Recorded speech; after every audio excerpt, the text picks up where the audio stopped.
Hey guys, welcome back to another episode of Behind the Gear. Again, we have here James from Babolat. So James, if you can tell us about how Kookaburra got involved with Babolat and kind of your role within Kookaburra and Babolat. So we took over the licensee for New Zealand back in 2018. So we have a lot of distributed brands, not just our subsidiary brands, also we are Kookaburra. So since 2018, which is obviously coming on 7 years now. It was previously held by a couple down in Hamilton for many years. But obviously is a brand that's very close to our own family-owned company.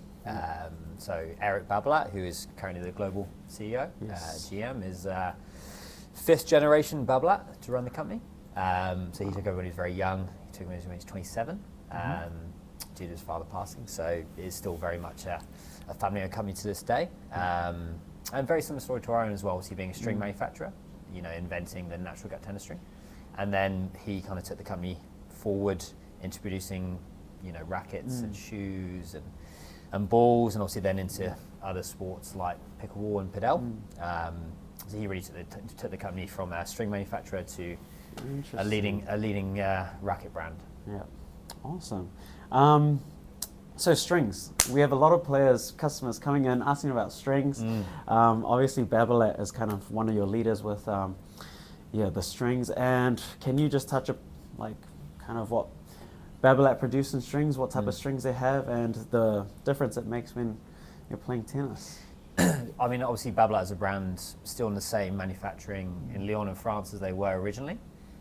This is our 151st year, it was 150 years. Actually, no, it's 150th year because the celebration was in May. Still in the same manufacturing in Lyon in France. And we just talk about the wealth of knowledge in that area, obviously being the inventor of certain tennis strings. But I mean, we'd like to say we have a string for everyone.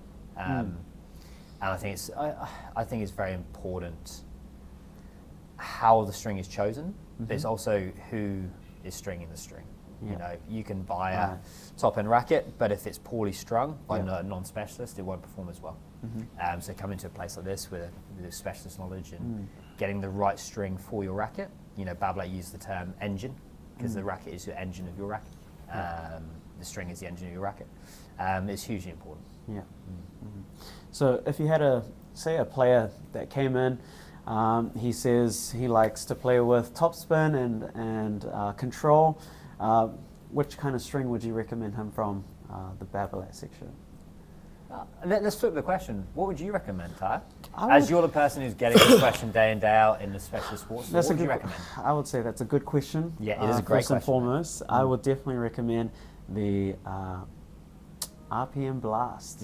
I believe that's the type of string that focuses, or that has the best potential for spin as well as control. Depending on the age of the player or the frame. Exactly. I was just about to touch that. I was just about to touch that. Depending on the level of the player as well as the age as well, it is quite a stiff string, the RPM Blast. If they're quite a younger player, muscles haven't fully developed yet in their arm, I'll lead them more towards the RPM team. It's important from the racket choice as well, right? Like if you talk around like our power segment with the pure drive, it may be more akin to an RPM team because it is a racket that is on the stiffer end of our spectrum. Whereas if you go with something like the Aero, which is slightly softer, you could go with an RPM Blast. Awesome. But I mean, coming to a specialist store like this and getting that key knowledge is the difference, right? Because you can go out online and you can get a lot of misinformation. Exactly. And there's a lot of information out there you can just get lost in. And it's so important because that is your, Babolat talk around in and out products. An in product is a shoe, an out product is a racket. But that is your conduit to the game. And you can go play a lot of matches and get a lot of coaching, but if you don't have the right product, you won't go forward. It's just as important as your coaching. 100%. And that's something that us here at Player Sports take pride in, especially as the expert advice that we offer to our customers. So I believe that Babolat has 3 main pro racket lines. You've got the Babolat Pure Aero, the Babolat Pure Drive, and the Babolat Pure Strike. Can you just touch on kind of the differences between the 3? And just elaborate. So we have 3 segments, obviously Pure Strike being control, Drive being power, Aero being spin. Obviously Babolat is pretty famous for with Rafa and Carlos. Rafa. That will the Pure range is one that is very strong for us on the Pure drive. Obviously, Babolat say between 2021 and 2024, the Pure drive was the most widely sold racket in the world. And was out for a long time. So obviously, it's been really pleasing seeing the new Pure drive get released in January this year, which is obviously a touch softer. But I mean, Babolat as a company, we like to think are on the forefront of kind of technology in that regard. And obviously using flat strip fibers through the throat and through the tendon too, depending on the racket you're working with.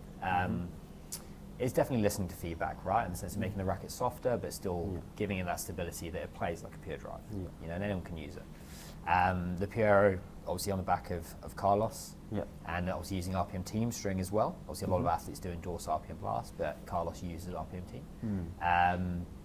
Has gone really, really well kind of across the board. And it'll be really exciting come February time when there potentially is a new version released. Awesome. No, that's good. So the Pure era, I just want to touch a little bit more on this. Within the tennis community, what I've noticed is that the Pure era has a reputation to be called the arm breaker. Apparently this racket here is somewhat uncomfortable, causes major arm problems, and that's just kind of the word around kind of the tennis community from what I've noticed. Can you kind of just touch on that? Is that, how accurate is that? I mean, as a Wilson sponsored athlete, Ty, is this you speaking or is this other people speaking? No, this is a genuine question. Genuine from question when I first started tennis. Honestly, I'm sorry. It's very important. It's a very important question you asked. So obviously, historically, Babolat rackets have been on this different. But you are going back many years now. You know, you're probably going back to obviously us having the brand. Because obviously since the renditions that we've seen come out of, your 2019 Pure, your Pure Rafa, this Pure on the wall, they are softer and softer. And it's a balancing act as well, right? Because in that same breath of people going to soft rackets, you don't get the same amount, you lose in other areas. Whereas I find the Pure range is a happy medium of both. So I think it has very much changed that perception from 10, 15 years ago, right? These are rackets that are produced now. And you are in a situation now where athletes are hitting the ball harder, and as we obviously you do a bit of coaching and playing as well. They're kind of the youth that are coming through today are much bigger, much stronger than potentially you and I were.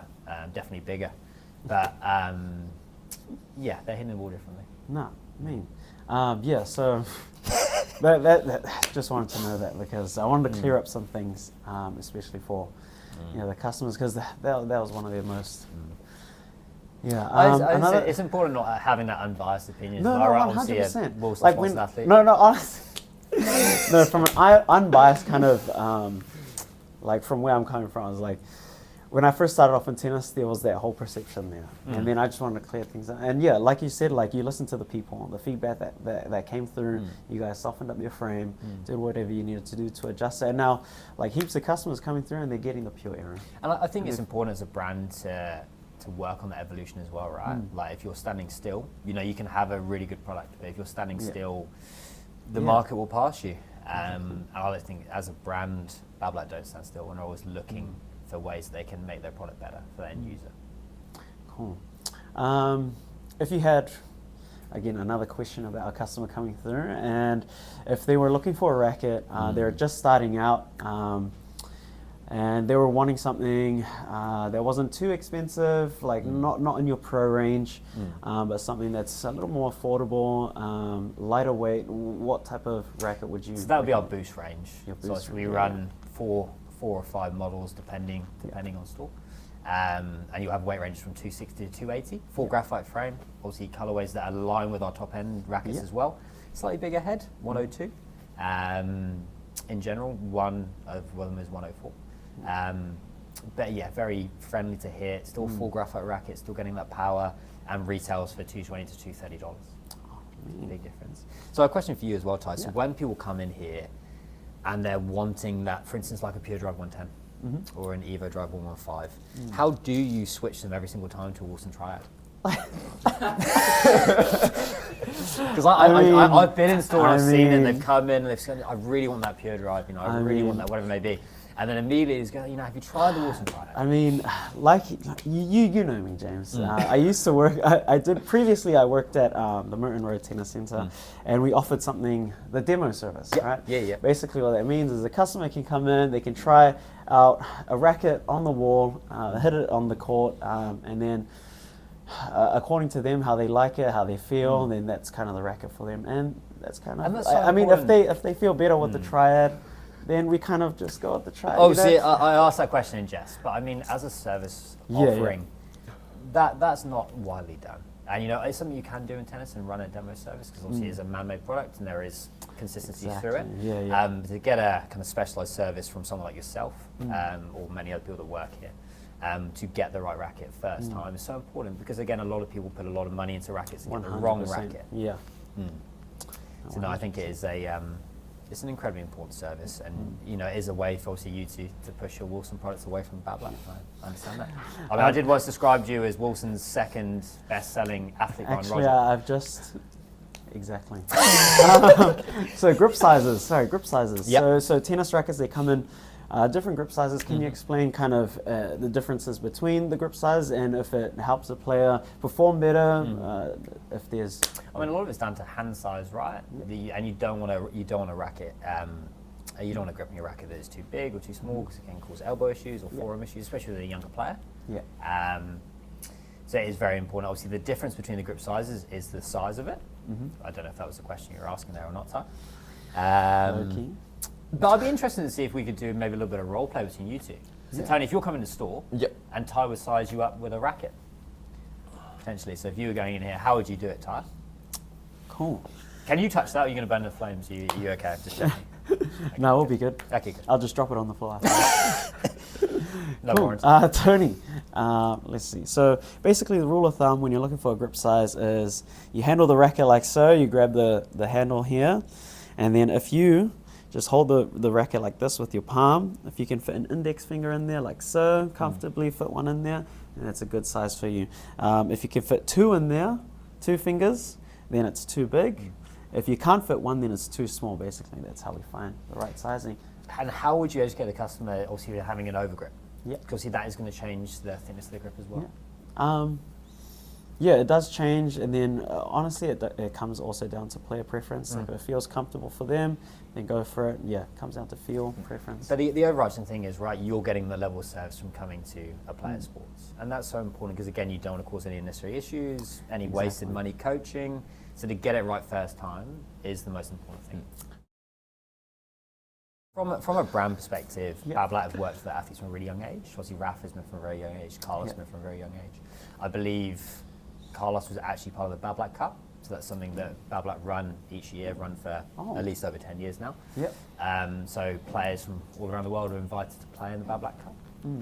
I believe Carlos is a winner as well, but he's been sponsored since he was 10 or 11.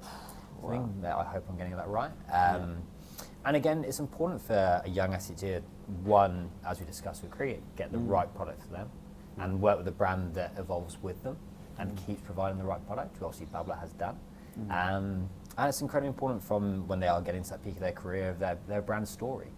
You know, you think of Babolat, you think of Rafa, you think of Carlos, especially nowadays. And it is very important for that young athlete, Yes, you may have some athletes that kind of go between brands and will use different things, but how, as they go, are they still as sellable in that regard? An athlete promoting a product, does that lose? I don't know.